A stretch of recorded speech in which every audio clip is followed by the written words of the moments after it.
I want to give you guys a little insight with a visual explanation of how hours and supervision and BCBA caseloads and like RBTs and stuff like that.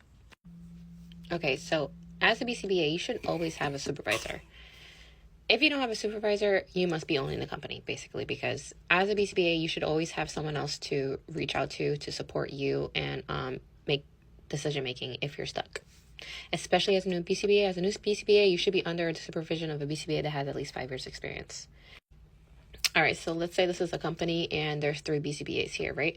Let's say that this BCBA has an RBT, this one has a BT, and this one has an ABA therapist. I put the 3 different titles because these are the names that are interchanged, except for RBT, which just means registered, which means they took an exam and took 40-hour training.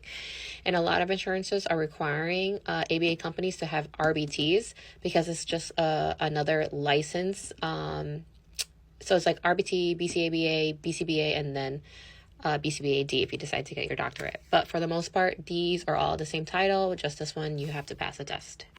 And as a BCBA, you have your RBT, your client, your caregiver, your parent, your guardian, whatever, right? Or if you're in a school district, then you have the school admin. That's a whole nother story. But this is just to give you a visual of one client. This is a graph of the hours that you work with the client and the days of the week. And I'm sharing one of my previous clients where I actually worked with her 6 days a week at 6 hours. So she was at 36 hours. And then after like 2 years, I dropped my Saturday and I was working 30 hours with her. And this is the home setting. So I worked Monday, Tuesday, Wednesday, Thursday, Friday, 6 hours. So pink is me, purple is the parent or the caregiver, and then the green is the BCBA.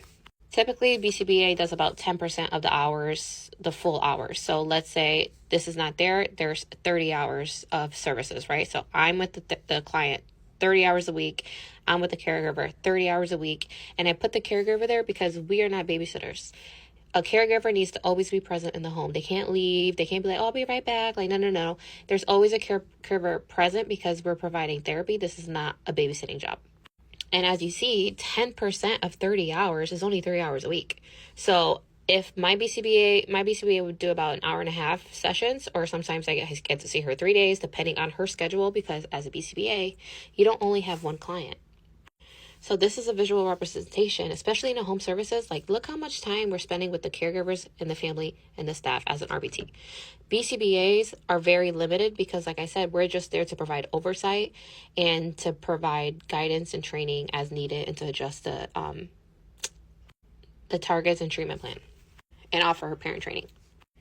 Now, BCBAs, usually if you work for a smaller clinic, you probably have like 5 clients, but I've heard of BCBAs actually had 60 clients or over that, especially in the school districts. Like, this is crazy. But usually it's around like 5 to 12 or like 15 clients. Now, let's say you actually have 5 clients at 10% and they all have 30 hours. That's 15 billable right there for just 5 clients.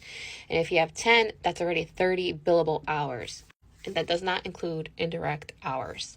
Now, depending on the amount of hours that you have for each kid on your case, because not every kid's gonna, like, some people put 40 hours. I think that's ridiculous.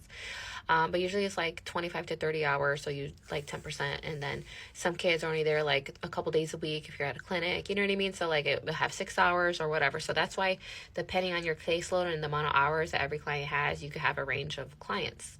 But there's a lot of indirect work. So you want to aim to working at a company that has about like 25 billable hours because there is a lot of indirect work that you have to complete that you can't technically bill for.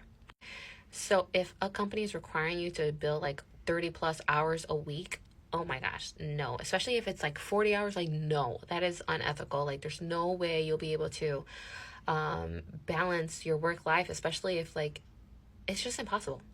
And also, too, you need to consider if you're a BCBA that works in a home setting and you're traveling between clients, that is indirect work. If you are traveling throughout your week and you have like 4 hours of travel time between clients throughout your week and you have 25 hours right there, that's 25, 26, 27, 28, 29. That's 29 hours right there between billable and already non-billable hours. You see what I mean? And you're supposed to be getting paid the distance between clients to clients, or like if you go to the office first and then you go to the client, then you could carry over that time. But if you have like a large gap between time, like let's say like, oh, you have a client, you're done with a client, but now you go get something to eat, like that doesn't count. Or you have like a 2 hour break, like, oh yeah, I have a client at 4 and then my next one is not until 6. Like that is another thing that sucks in this field, because the hours are variable, and it's like now my 6 hour day actually turned into an 8 hour day, or vice versa. You could have 8 hour day but you have a 2 hour break, so now that's a 10 hour day. You see what I mean? And you're not getting paid for those 2 hours. So as a brand new BCBA, you really want to balance your schedule and really try to have clients like back to back, so that you're not having wasted time between, and you can actually dedicate like a certain amount of time to focus on those indirect times.